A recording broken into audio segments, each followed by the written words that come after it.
Assalamualaikum warahmatullahi wabarakatuh. Di sini saya akan menjelaskan terkait manajemen transaksi pada sistem basis data. Sebelum masuk ke dalam pembahasan, saya akan memperkenalkan diri terlebih dahulu. Nama saya Muhammad Farhan Arya dari kelas TRPL 1B dengan nomor PP 2211083036. Nah, langsung saja masuk ke dalam pembahasan yaitu manajemen transaksi. Nah, pertama-tama mari kita ketahui terlebih dahulu apa itu transaksi, apa sih pengertian dari transaksi tersebut. Pada sistem basis data, transaksi yang kita maksud di sini bukan seperti apa yang dipahami orang pada umumnya. Transaksi atau transaction merupakan kumpulan query yang dijalankan dalam satu proses. Dalam proses tersebut, terdapat beberapa bagian seperti begin, rollback, dan commit. Selanjutnya, bagian-bagian tersebut memiliki fungsinya tersendiri. Seperti begin merupakan query yang menyatakan dimulai transaksi. Nah, untuk memulai transaksi maka kita memasukkan begin terlebih dahulu. Kemudian ada rollback, yang mana rollback ini berguna untuk membatalkan query yang telah kita lakukan pada transaksi. Rollback sendiri akan membatalkan seluruh query yang telah kita lakukan pada transaksi. Nah, untuk jika terjadi perubahan data atau query yang salah hanya sebagian atau tidak seluruhnya, maka dapat kita masukkan rollback dengan menambahkan rollback to save point dan nama save point yang kita buat terlebih dahulu ketika melakukan query tersebut. Maka rollback akan membatalkan query hingga save point tersebut saja dan tidak membatalkan keseluruhannya. Kemudian ada commit. Commit ini adalah query yang berfungsi untuk menyimpan transaksi secara permanen. Jadi setelah kita lama melakukan commit, maka data tersebut telah tersimpan secara permanen dan tidak bisa dilakukan rollback lagi. Nah, sebelum melakukan transaksi, biasanya pada MySQL akan telah disetting dengan auto commit atau setelah kita melakukan query maka akan langsung tercommit atau tersimpan secara permanen. Maka sebelum kita melakukan transaksi, kita memasukkan terlebih dahulu set auto commit dengan sama dengan 0. Untuk lebih jelasnya nanti akan saya coba terapkan pada implementasi. Kemudian masuk ke dalam apa sih tujuan dari transaksi ini dan apa sih bedanya dengan memasukkan query secara langsung saja. Nah, di sini query ini berfungsi agar kita dapat memastikan semua query selesai dan sukses. Dan query-query yang gagal yang kita lakukan dapat kita batalkan. Kemudian kita dapat juga memastikan database diubah dengan benar dan query berhasil agar integritas data kita terjaga. Nah, yang ketiga yaitu kita dapat memastikan perubahan data yang dilakukan tetap ada apabila terjadi kegagalan sistem di saat kita melakukan query atau perubahan data. Nah, selanjutnya kita akan masuk ke dalam implementasi atau contoh penerapannya. Di sini sudah ada beberapa gambar yang menunjukkan transaksi yang pernah saya lakukan. Nah, seperti yang saya katakan tadi, di sini kita mulai dengan begin.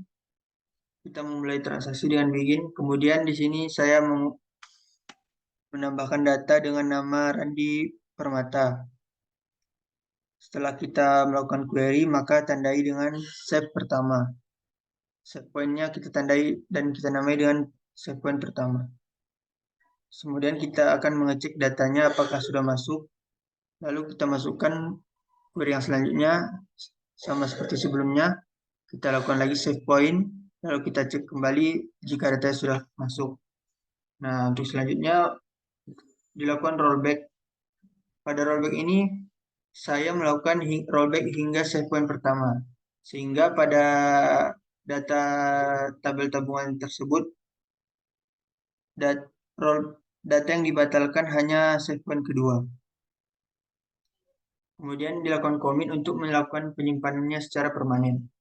Nah, agar lebih jelas, maka saya akan mempraktikkan secara langsung cara kerja dari transaksi, mulai dari begin, rollback, dan commit.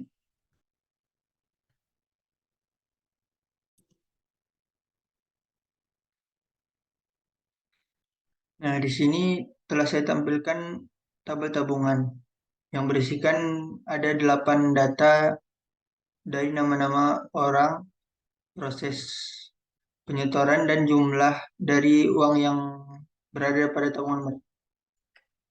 Nah, pada tabel tabungan ini akan kita coba melakukan transaksi. Kita akan mencoba mengimplementasikan uh, rollback dan commit. Nah, sebelum memulai transaksi, kita lakukan terlebih dahulu set untuk menonaktifkan auto commit dari bawaan sistem. Nah, di sini kita ketik set auto commit, kemudian sama dengan 0.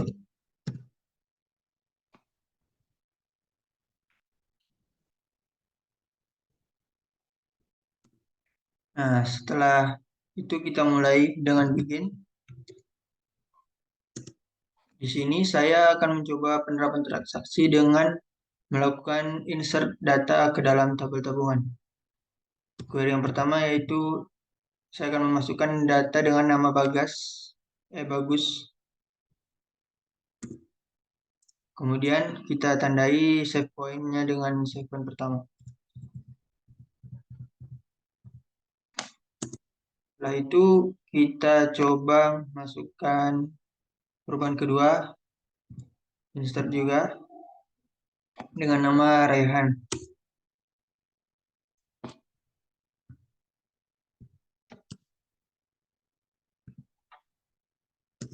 Nah, lalu kita tandai lagi dengan save point kedua.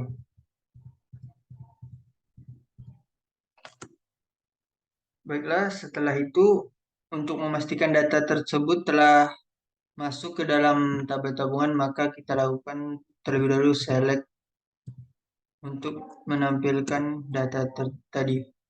Nah, di sini query yang kita lakukan dari segmen pertama dan kedua telah berhasil masuk ke dalam tabel tabungan. Namun ini belum tersimpan secara permanen karena kita belum melakukan commit.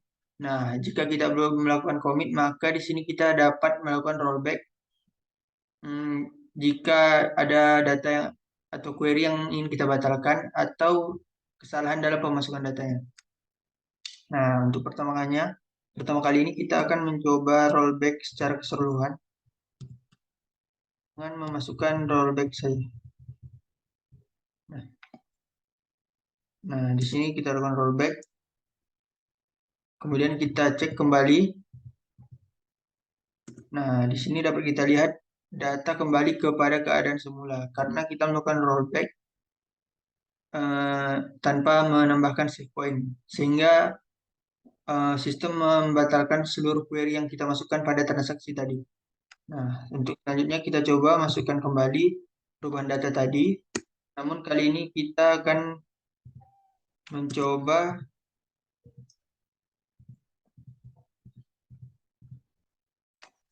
rollback hingga save point yang pertama.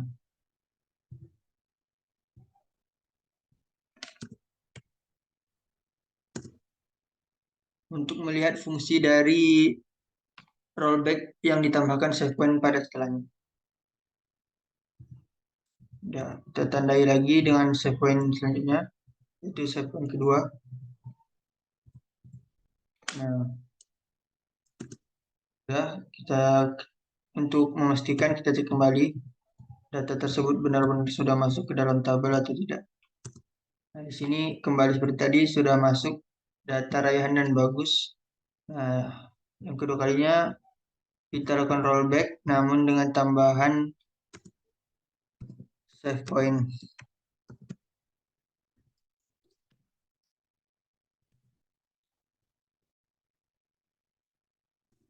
Nah, setelah itu kita coba cek kembali.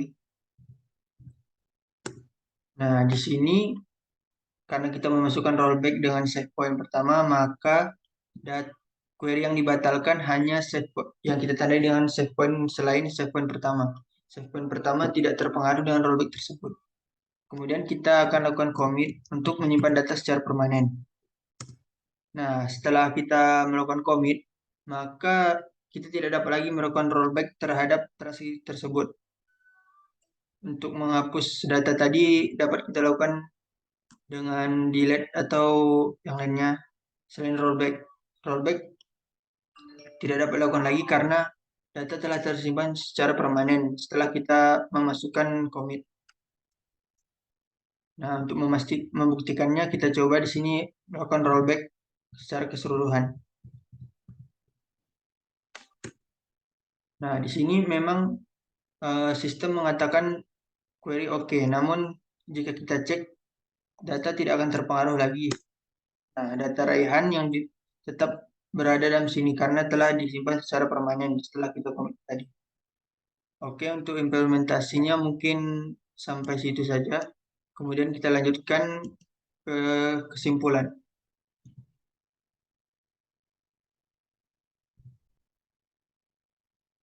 Nah, jadi intinya transaksi ini adalah merupakan fitur yang memungkinkan user untuk melakukan banyak query dalam satu waktu dan tidak repot untuk